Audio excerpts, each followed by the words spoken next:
Our next performer is not only very funny, but we served together in the Congo, and believe me, she's one hell of a jungle fighter.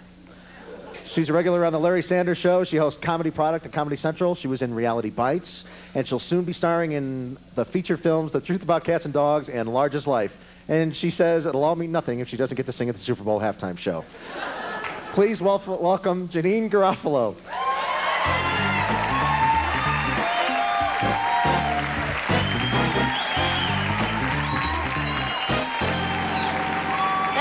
Thank you. Left cheek. Right.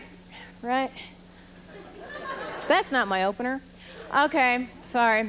So anyway, this is what I want to say about, I'm 31, okay? Let's just get that right on the table there. Yet I still will go into the public bathrooms here and contemplate stealing the toilet paper. You know what I mean? You see it, and it's just this Pavlovian thing left over from college. Because, like, in college, you know, you want to spend the money on the cigarettes, the Stoli, Diet Coke. You don't want to waste it on toilet paper. So, because you can just steal that. You got a knapsack, right? So, anyway, you would think I would have learned my lesson, because when I was 23, I got busted at a roadside McDonald's. And that is a sure cure for hubris, by the way, getting busted for stealing toilet paper. And but I went to the roadside McDonald's, and they have those toilet papers that are like, literally, like industrial, huge, so that you know, your little eyes light up. You're like, I will have this toilet paper until I have to declare a major. That's how long I will have this. And so I said to my roommate, create a diversion. I've got a raincoat. I'm going to get this. So I put on my raincoat, and I get mid-parking lot, and the manager comes and busts me. And what are you going to say? Oh, it was stuck to my shoe. I had no idea. So who wants to hear the story of the ruptured ovarian cysts? Hands? Okay. Well, here's how it happens. I was working, and I sneezed and passed out. So they took me to the hospital because I thought I had appendicitis because I had symptoms of appendicitis. But no, I had a series of ruptured ovarian cysts. Now, why didn't I know I had these ruptured ovarian cysts? Because I don't go to the gynecologist. Why? Because I have a very don't ask, don't tell policy with my vagina. That's how I work it. I don't bother it. It doesn't bother me. I deny my sexuality. You know, there we go.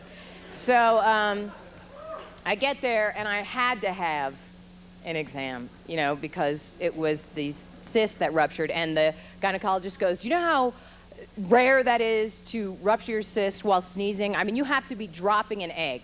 And I've never won anything before. It's like winning the lottery. It's just an embarrassment of riches in my womb. So anyway, so he's giving me this exam, and he looks up through my knees, and he goes, you know, my wife and I love the Larry Sanders Show, which I thought was great. So but, you know, now you can enjoy it on a whole nother level.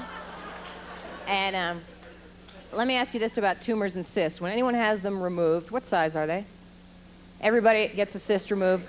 Grapefruit, right? I don't buy it. Everybody's cyst can't be the size of a grapefruit. I don't believe it. And when's the last time anybody went into a diner and said, I had a grapefruit this morning the size of a cyst that rocked my world?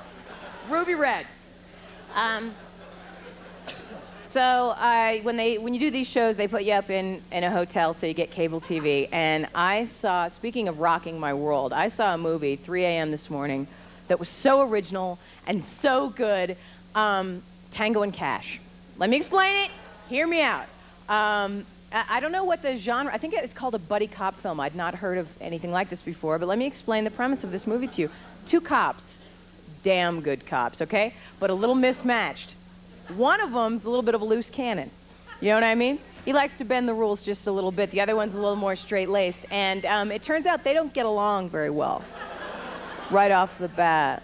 But the one who was a little bit of a sharpshooter always had something pithy to say, even when the chips were down, even when there was a gun. I thought that was really interesting. And then there was this character who was in the film. I'd never seen an arc like this before. The police chief.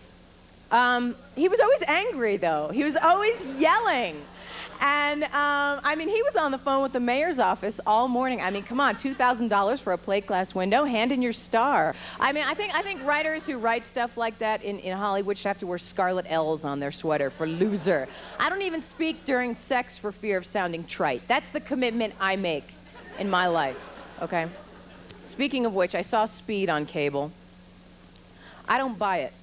I don't buy it. Highly implausible. When the bus stops for Sandra Bullock at the beginning, When she's chasing after it, I don't buy it. The rest of it, yes. Not the fact that the bus stopped. And they had every stereotype in the world on the bus when the camera pans back. They had everybody from Central Casting. They should have just taken it one step further. Eskimo with a harpoon, Indian full headdress, shifty-eyed gangster fingering a violin case. Thank you, Aspen. Good night.